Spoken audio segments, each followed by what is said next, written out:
আসসালামু আলাইকুম। কেমন আছেন সবাই? আমরা তো আসলে খই জিনিসটা অনেকেই চিনি, আবার অনেকে চিনি না। তো বেশিরভাগ মানুষই কিন্তু আমরা খই চিনি। দই খই ভালো লাগে, এটা একটা কথা আছে না? তো এই তো দেখেন আপনাদের সামনে নিয়ে আসলাম খই ভাজা। তো আমার আম্মু খই ভাজতেছিল। তো দেখেন কিভাবে খই ভাজা হচ্ছে।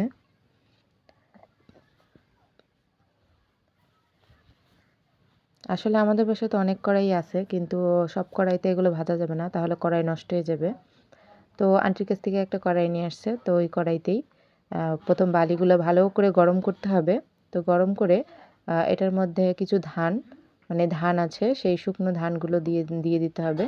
তাহলেই দেখবেন অটোমেটিকলি এরকমভাবে খই হয়ে যায়। তো এই দেখেন ধানগুলো, তো এগুলো বাড়ি থেকে আনা হয়েছিল। তো এই তো দেখেন কিভাবে হয়ে যাচ্ছে একেবারেই। তো এই তো দেখেন হয়ে গেছে কত সুন্দর খই। এখন এগুলোর ধান ছাড়াই নেওয়া হবে। তো রাত্রে ভাজা হয়েছে, তখন আর ছাড়াই না, আমরা পরবর্তী ছাড়াই নিব।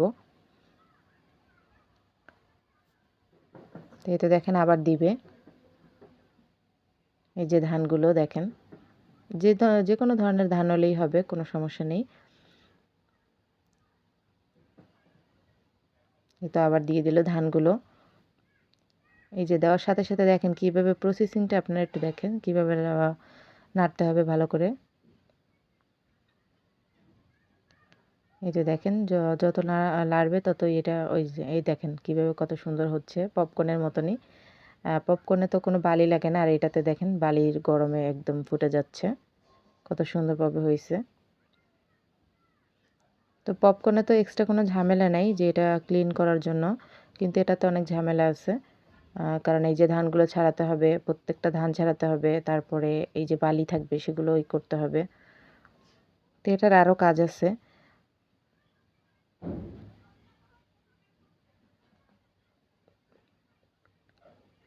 আম্মু প্রায় সময় একটু ঢাকা শহরে থাকলে উনি একটু গ্রামের অনেক কিছুই করে।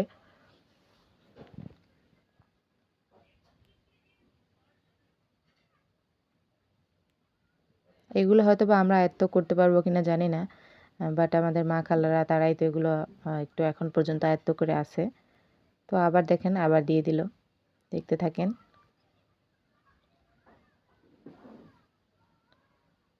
আসলে শহরের বাড়িতে হয়তোবা ধান পাওয়া যাবে না যে এটা দিয়ে করে খাবে, কিন্তু অনেকে তো এটা কখনো দেখে নাই, দেখতে তো পারবে যে কিভাবে খইটা আসলে তৈরি করা হয়। এটার জন্য এই ভিডিওটা। তো যেহেতু বাসায় করতেই ছিল, তো ভিডিওটা আমি অবশ্যই আপনাদের সাথে একটু শেয়ার করলাম। দেখেন কত সুন্দরভাবে খইগুলো ফুটে ফুটে হচ্ছে। এই তো ভালোই লাগে এগুলো দেখতে।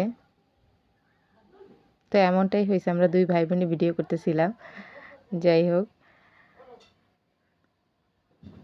এগুলো দেখলেও কিন্তু খুব ভালো লাগে, কি সুন্দরভাবে হচ্ছে।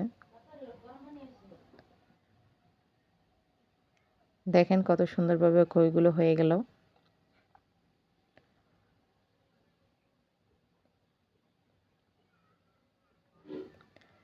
খই ভাজতে কারা কারা পারেন অবশ্যই জানাবেন, আর পুরো ভিডিওটা কেমন লাগলো সবাই বলে যাবেন।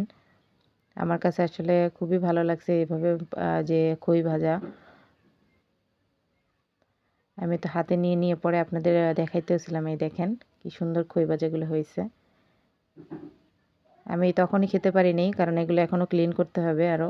দেখেন নাহলে তো এই ধানগুলো গলায় পেঁচে যাবে। এই ধানগুলো এখনও পরিষ্কার করতে হবে। কত সুন্দরভাবে হয়ে গেছে।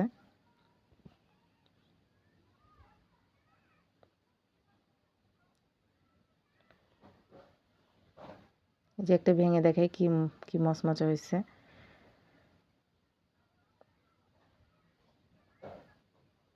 তো পুরো ভিডিওটা কেমন লাগলো অবশ্যই সবাই একটু জানাবেন।